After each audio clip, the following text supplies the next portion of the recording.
అతను స్మగ్లింగ్ అవుతుంటే కేవలం గ్రాముల్లోనే ఎందుకు పట్టుకుంటున్నారు అన్నట్టుగా కూడా మనం అయితే ఒక కథనం అయితే చూస్తున్నాం. కొత్త సీఎస్గా రామకృష్ణారావు ఏప్రిల్లో బాధ్యతల స్వీకారం.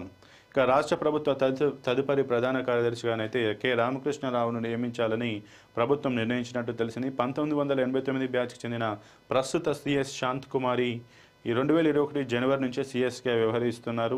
ఆమె పదవీకాలం వచ్చే నెలతో ముగియనుంది. ఈ నేపథ్యంలో తదుపరి సీఎస్గా రామకృష్ణారావు పేరును ప్రభుత్వం ఖరారు చేసినట్టుగా తెలుస్తోంది. ఇంకా 1991 బ్యాచ్కు చెందినటువంటి ఈయన ప్రస్తుత ఆర్థిక శాఖ ప్రత్యేక కార్యదర్శిగా కూడా ఉన్నారు. 2016 ఫిబ్రవరి నుంచి ఆర్థిక శాఖలో కీలక బాధ్యతలు నిర్వహిస్తున్నారు. ఆయన పదవీకాలం ఈ ఏడాది ఆగస్టులో ముగియనుంది.